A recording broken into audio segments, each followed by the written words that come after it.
ಹೇಳಿ. ಇದು ಕಾವೇರಿ ನದಿ. ಇಲ್ಲಿ ತಮಿಳುನಾಡಲ್ಲಿ ಇಲ್ಲಿ ಕಲ್ಲಣೆ ಗ್ರ್ಯಾಂಡ್ ಅಣೆಕಟ್ಟು ಕೇಳಿಬಿಟ್ಟಿದ್ದೀರಾ? ಇಲ್ಲಿ ಒಂದು ಸೆಪರೇಟ್ ಆಗುತ್ತೆ. ಕಾವೇರಿ ಬಂದು ವಡವಾರು, ವೆಣ್ಣಾರು, ವೆಟ್ಟಾರು, ಕುಡಮುರುಟಿ, ಕಾವೇರಿ ಆಯ್ಕೆ ಅಂತ 5 ಇದು ಬಂದು ವಡವಾರು ಅಂತ ಹೆಸರು. ಇದು ಕಾವೇರಿಯೋட ಒಂದು ಬ್ರಾಂಚ್.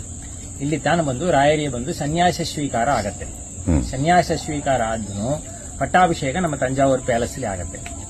ಸನ್ಯಾಸ ಸ್ವೀಕಾರ ಆದ ಕಾಲದಲ್ಲಿ ಇಲ್ಲಿ ಬಂದು ಒಂದು ಸುಮಾರು 12 ವರ್ಷ ತಪಸ್ ಮಾಡ್ತಾರೆ. ಇಲ್ಲಿ ತಪಸ್ ಮಾಡಿಬಿಟ್ಟು ದೇಶ ಸಂಚಾರ ಹೋಗಿ ಜೀವ ಬೃಂದಾವನ ಮಂತ್ರಾಲಯ ಇಡ್ತಾರೆ. ಮಂತ್ರಾಲಯ ಆದ ಮೇಲೆ ಇಲ್ಲಿ ರಾಜನಿಯ ಕನಸಲಿ ಬಂದು ನಾ ತಪಸ್ ಮಾಡಿದ ಜಾಗದಲ್ಲಿ ನಂಗೊಂದು ಬೃಂದಾವನ ಮಾಡು ಹಾಗೆ ಅಂತ ಕನಸಲಿ ಆಜ್ಞೆ ಆಗುತ್ತೆ.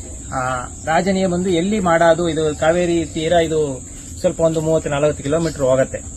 ಅದ್ರಲ್ಲಿ ಎಲ್ಲಿ ಬಂದು ಅವನಿಗೆ ಬಂದು ಮಾಡೋದು ಹಂಗೆ ಅಂತ ಅವನಿಗೆ ಬಂದು ಗೊತ್ತಾಗೋದಿಲ್ಲ.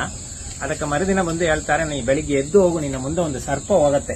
ಆ ಸರ್ಪ ಹೋಗಿ ಎಲ್ಲಿ ನಿಲ್ಲತ್ತೆಯೋ ಆ ಸ್ಥಳವೇ ಬಂದು ನಾವು ತಪಸ್ ಮಾಡಿದ ಜಾಗ, ಅಲ್ಲಿ ನಂಗೆ ಬೃಂದಾವನ ಮಾಡು ಅಂತ. ಆ ಸರ್ಪ ಬಂದು ಈ ಬೃಂದಾವನ ಇರೋ ಸ್ಥಳದಲ್ಲಿ ಬಂದು ಇದಾಗತ್ತೆ. ಅಲ್ಲಿ ಬಂದು ರಾಜ ಬಂದು ಬೃಂದಾವನ ಪ್ರತಿಷ್ಠೆ ಮಾಡ್ತಾನ.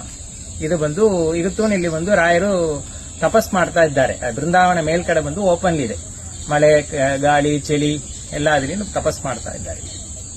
Thank you sir. ಕರ್ನಾಟಕದಲ್ಲಿ ಎಷ್ಟೋ ಜನಕ್ಕೆ ರಾಯರ ಬಗ್ಗೆ ಬಹಳ ಪ್ರೀತಿ ಇದೆ.